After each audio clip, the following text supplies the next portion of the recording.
Officer Daniel Brooks had survived war zones and winter rescues, but nothing prepared him for what he found that night.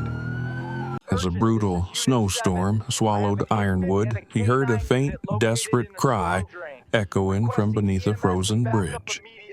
He followed the sound through the howling wind until his flashlight revealed a sight he would never forget.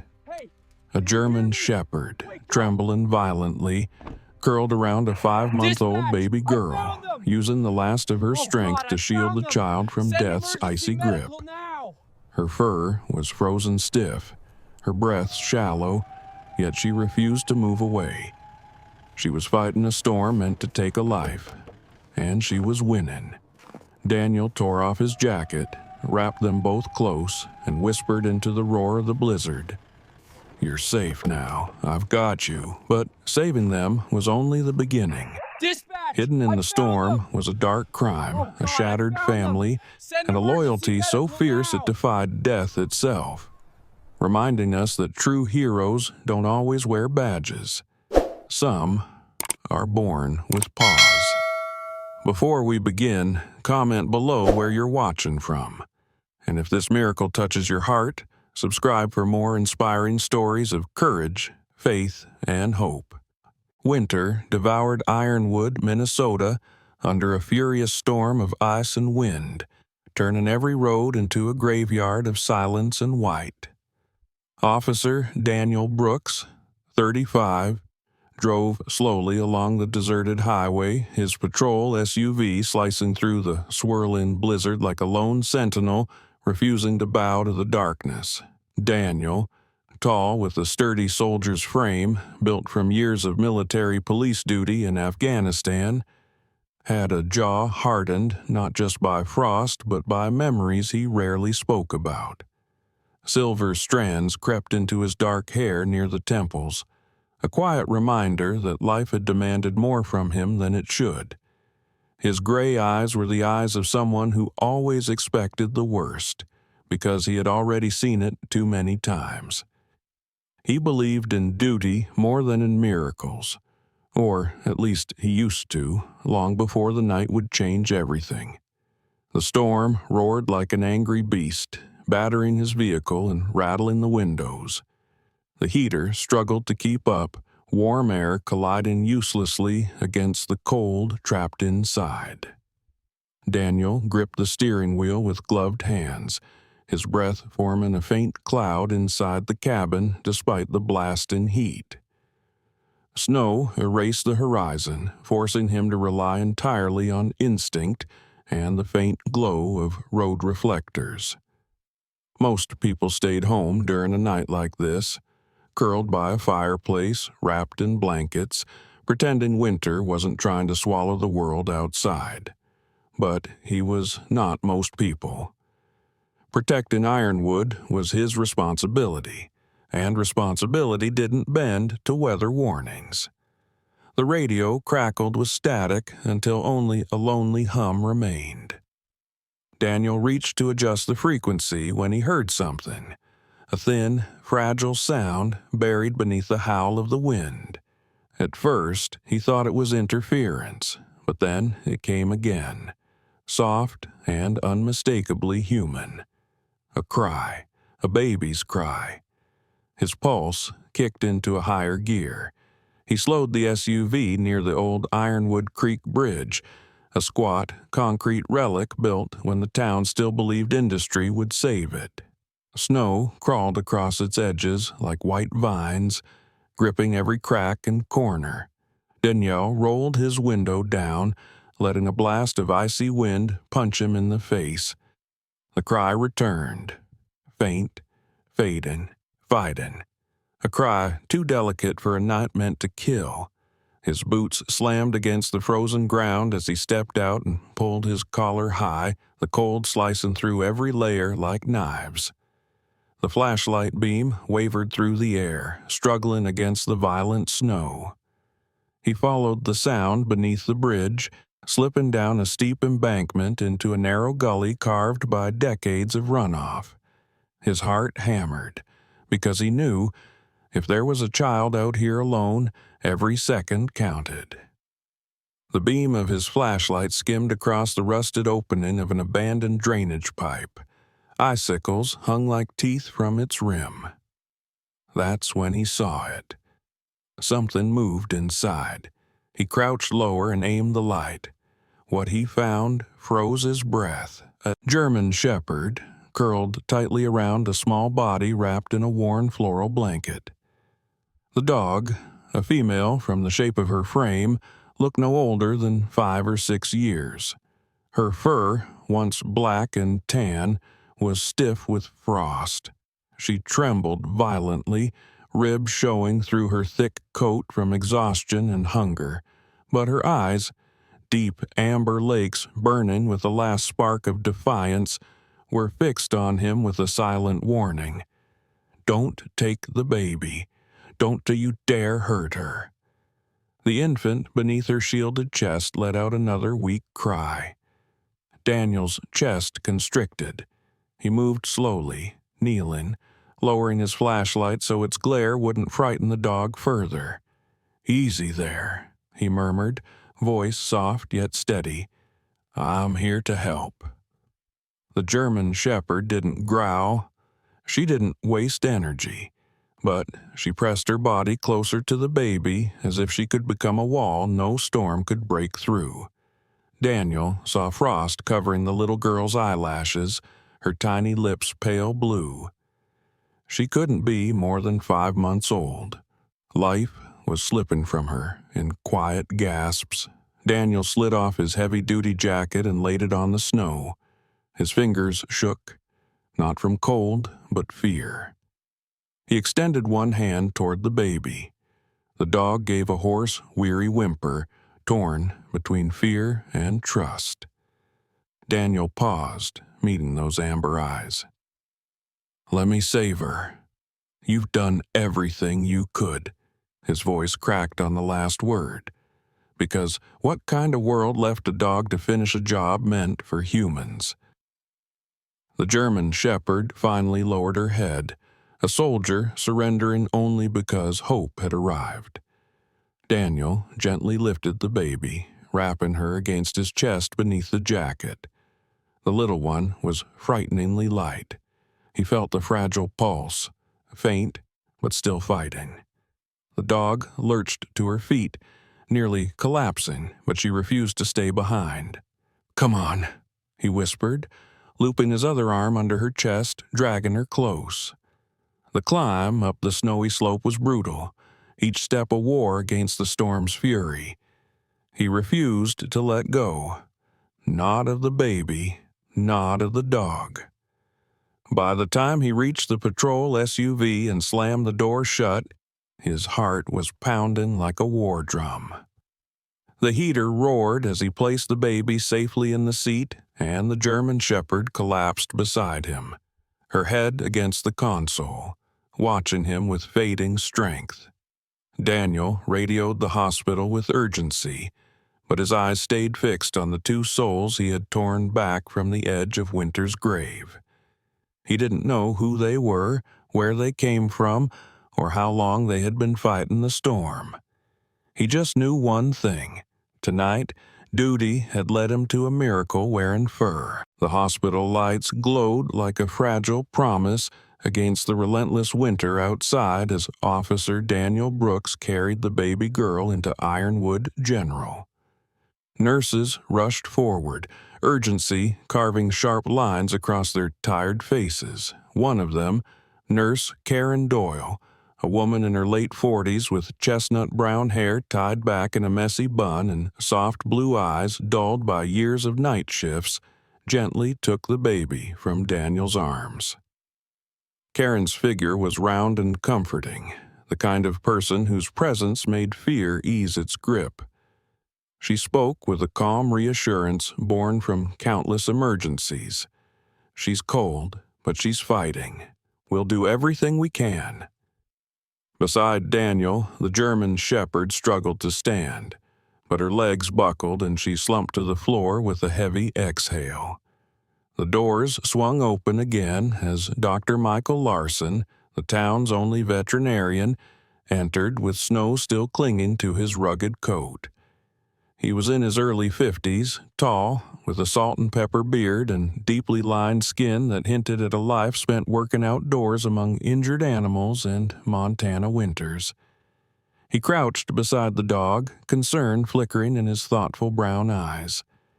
"She's tough," he murmured, his deep voice steady, "but she's right at the edge." He and Karen gently lifted the dog onto a rolling gurney and wheeled her away. Daniel stood motionless for a moment, fingers still curled as if the baby were in his arms. He forced himself to move, wiping melted snow from his eyelashes as he followed Karen into the pediatric care unit. The baby, tiny as a fallen leaf, was placed into an incubator. Machines beeped their measured rhythm, fragile proof she still belonged to this world. Daniel pressed his palm against the incubator glass. He didn't know her name. He didn't know anything. Yet he felt a fierce determination rising inside. This child deserved a story that didn't end beneath a bridge. Hours later, after paperwork and statements and far too many cups of bitter hospital coffee, Daniel drove back to the old Ironwood Creek Bridge. Dawn had begun to push against the storm, staining the sky pale gray. Snowplows hadn't reached the outer road yet. The world looked abandoned. The storm's rage had been replaced by a heavy stillness, the quiet aftermath of fear. Daniel scanned the area while memories of the soft cry under the bridge echoed in his ears. Something had brought that baby here. Someone had left her. The truth was buried beneath the snow, and he was going to dig it out. His boots crunched toward a trail that led up the hill from the bridge. There, half buried under a mound of snow, he spotted a glint of silver, metal beneath ice. The closer he moved, the clearer it became. A silver SUV, windshield cracked like shattered glass frozen in time. The doors were locked, but the windows were frosted over from the inside, a terrible sign. Daniel smashed the driver's side window with his elbow, teeth clenched. The cold air inside felt like death preserved. In the front seats, he found a man and a woman, their faces turned toward each other as though they had fallen asleep mid-conversation. But the bullet holes in the glass beside them told the truth. The man, around his mid-30s, had a strong jaw and sandy blonde hair, the features of someone who once smiled easily, but now frozen forever in shock. His hands still clutched the steering wheel like he had tried to protect who was behind him. The woman beside him, soft brown hair, delicate face, freckles across her nose, might have been laughing just yesterday. Now her lips were blue, and the dark stain across her coat was unmistakable. Daniel swallowed hard, eyes burning as he scanned the back seat. A torn corner of a floral blanket, the same pattern wrapped around the baby girl, peeked out from beneath the snow-dusted carpet. His breath hitched. They must have tried to save her. Then he saw it, a photograph half wedged in the cup holder. He carefully pulled the image free, wiping the frost away with gloved fingers. There they were, the same couple he had just found, smiling beneath the summer sun, and between them, a tiny baby girl no older than 5 or 6 months. In front sat the German shepherd, coat shining, muscles strong, eyes proud, a real family, a whole one. A tight knot formed in Daniel's chest. Whoever had fired the shots had left the baby out there to freeze. But the dog refused to let fate decide. She had carried the last of their love into that storm and shielded it with her own life. Daniel slipped the picture into his jacket pocket. He wasn't going to let this story end here, in the cold. "I'll find who did this," he whispered into the silence. The wind answered with a low moan, shifting the snow as though the world itself agreed. He took one last look at the silent SUV, then turned toward his vehicle. The baby needed answers. The dog needed justice. And he, perhaps for the first time in years, had something worth fighting for again. Tonight, the storm had tried to take a life, but it had also revealed a truth. Love still claws its way through the coldest darkness. A thin layer of morning sunlight filtered through the hospital windows, painting the corridors in soft gold that tried but failed to warm the lingering chill of last night's horror.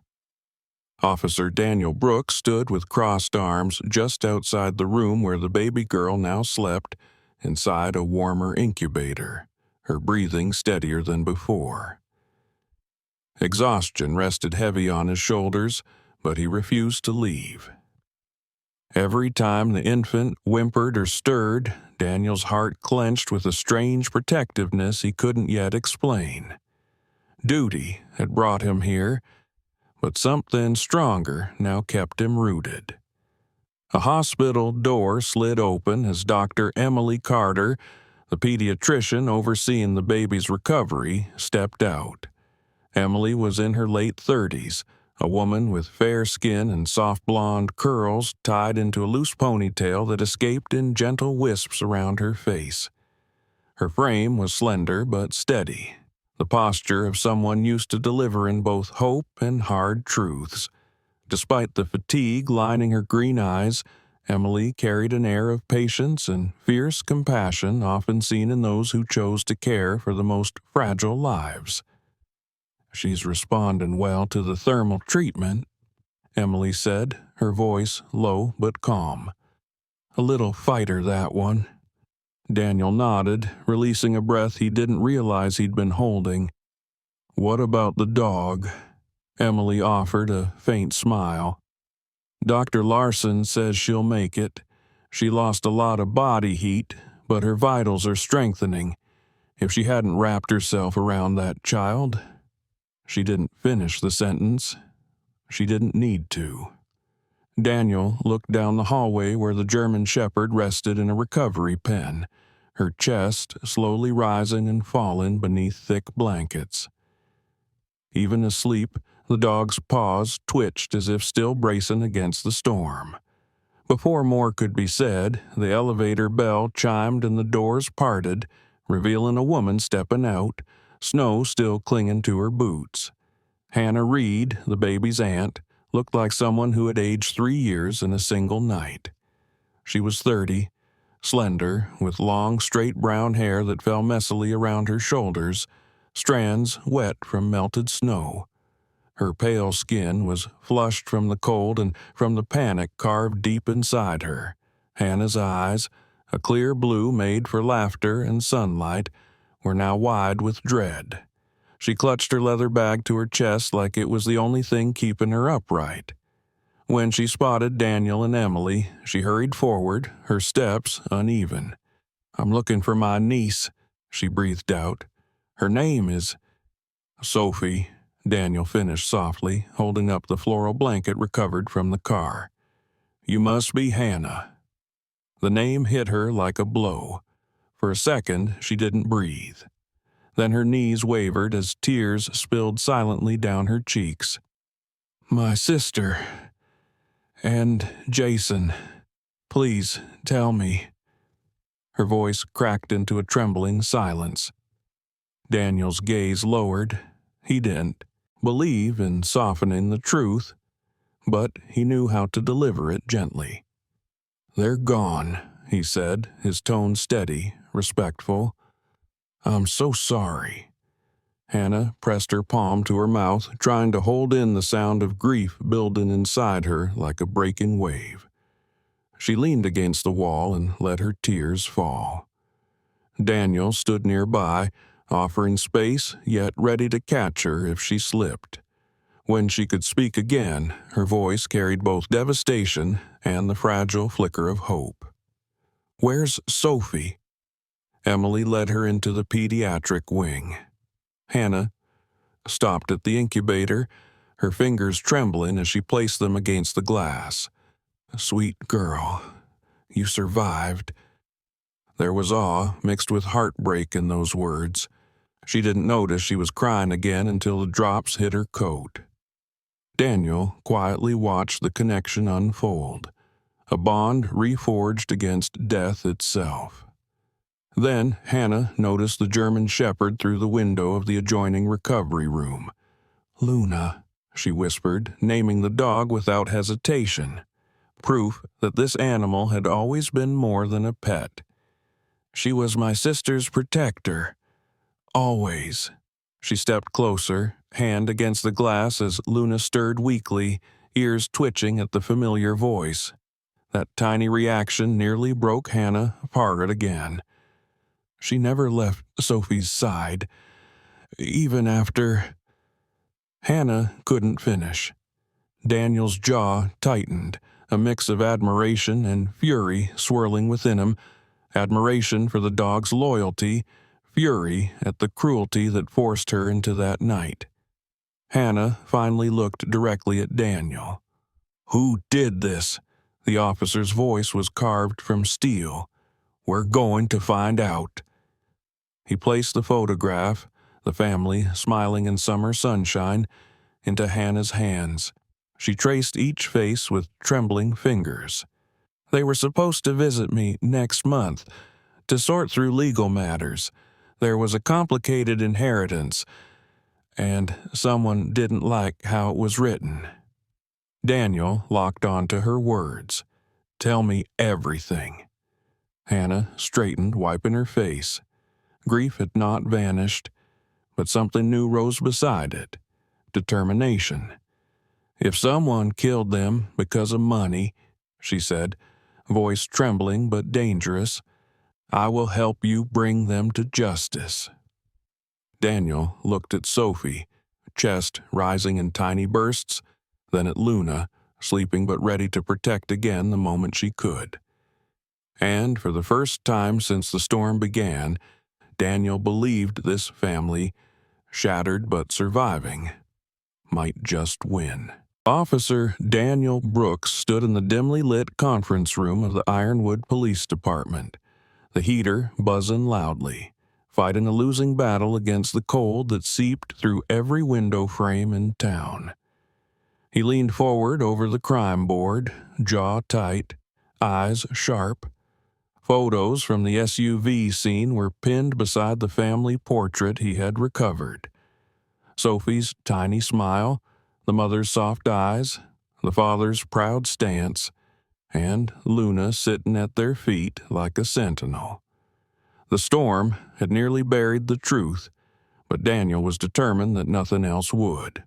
The door opened behind him, and Detective Carl Simmons stepped inside, stamping snow off his heavy boots. Carl was in his early 40s with broad shoulders and a thick brown beard that made him look more like a logger than a detective. Years of chasing criminals had carved permanent lines of cynicism around his dark eyes. He had a reputation for being blunt and impatient, never trusting coincidence. Even so, he was respected because he never stopped fighting for victims. A fire kindled from the loss of his own younger brother years ago, taken by a drunk driver who walked free on a technicality. That injustice had turned Carl into the kind of detective who refused to let the guilty slip away. "Brooks," Carl said, voice gravelly, "that SUV was registered under the name Logan Reed. Victims confirmed as Logan and Mia Reed. Married 5 years. Residence listed in Missoula." Hannah's quiet sob from earlier echoed in Daniel's memory. "Did you find anything else?" Carl pulled a folded document from his coat. "Missing persons report, filed 2 days ago by a Mark Harlow." The name dropped like a brick into Daniel's gut. Carl continued. "Harlow is brother-in-law to Logan.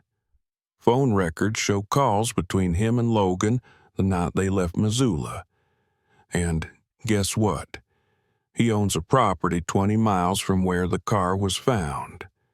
Daniel's pulse kicked. A suspect had emerged from the snow, Before he could respond, another voice joined them. Chief Harold Bennett, the department head, entered with a slow, steady gait.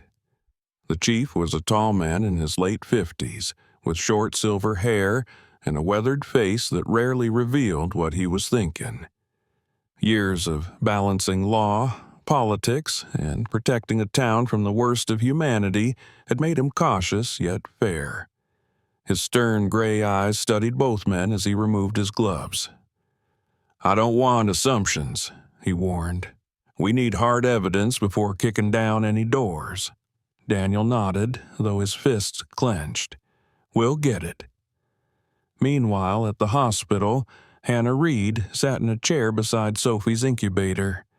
Her back was small and fragile beneath her oversized winter coat, as if grief had made her shrink.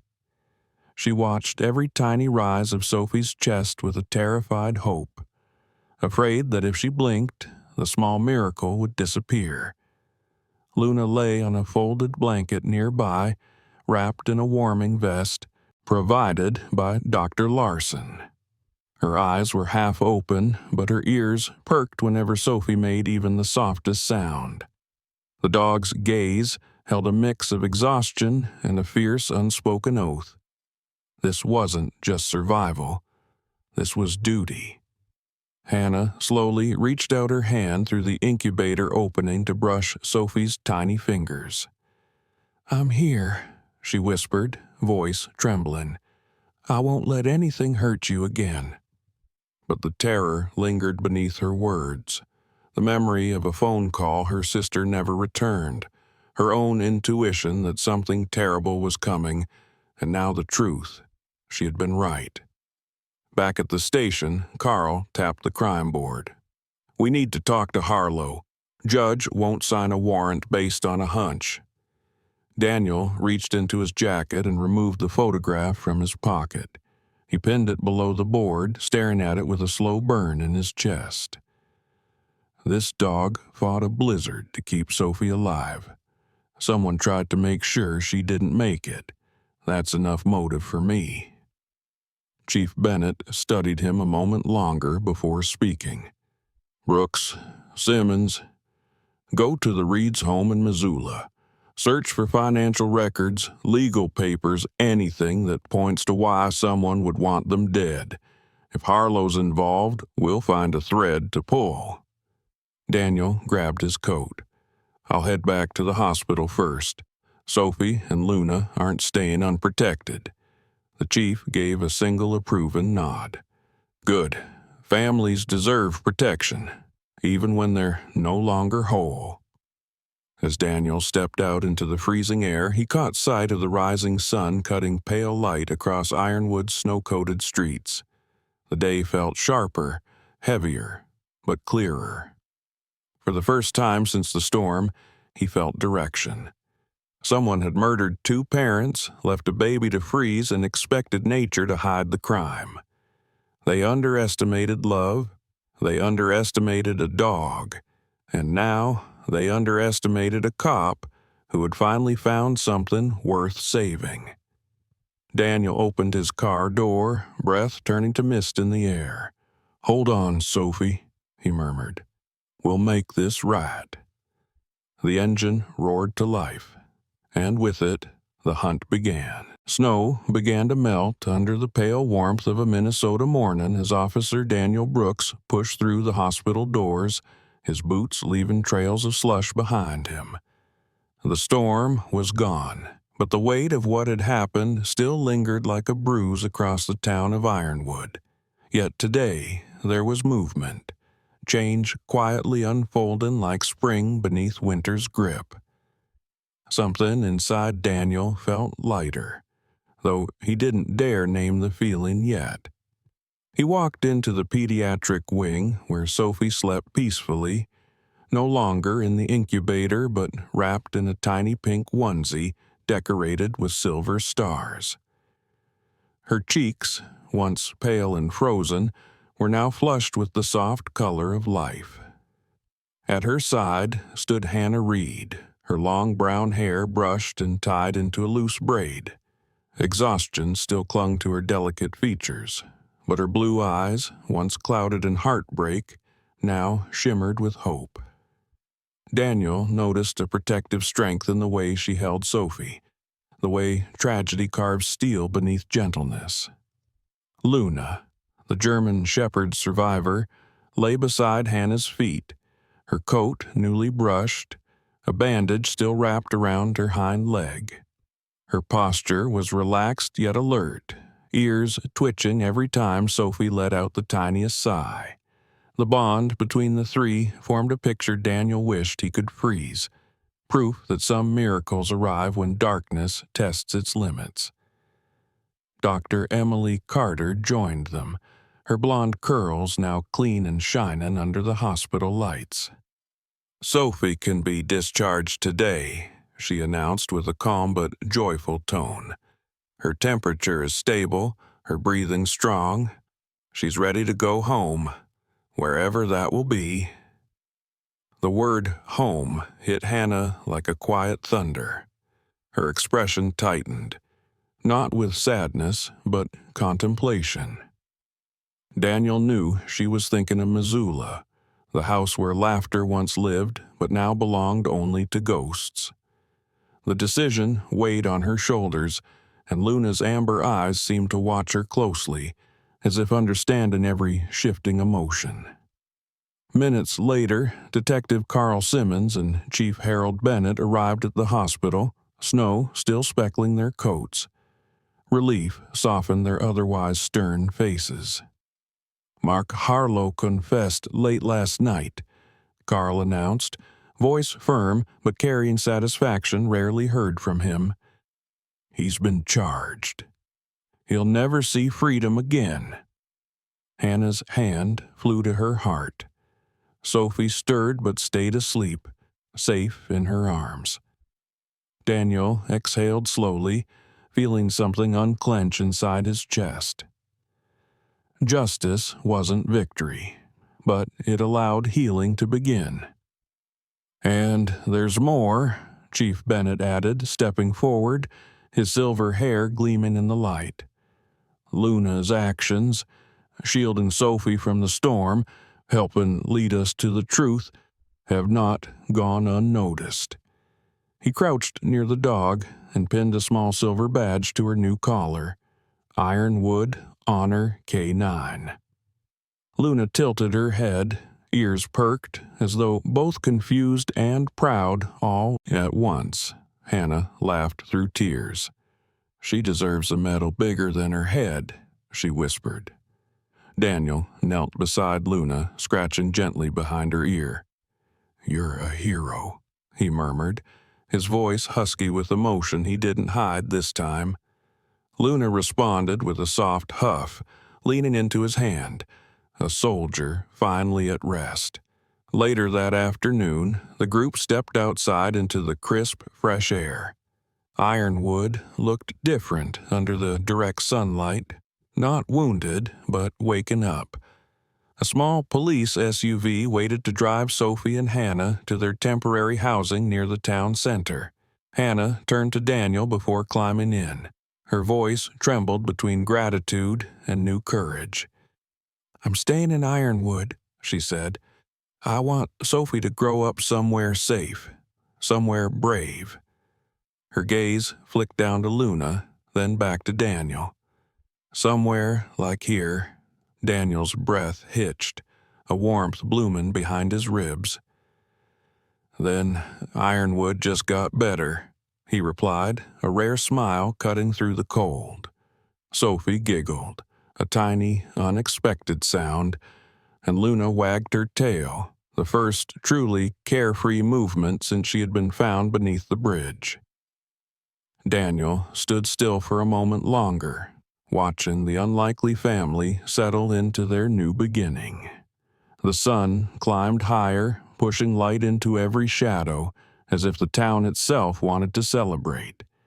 A baby saved, a dog honored, a family rebuilt from the cracks of tragedy, and a police officer who finally believed, even if quietly, that miracles do exist, because sometimes love freezes in a storm, and sometimes it thaws, just enough for hope to learn how to stay.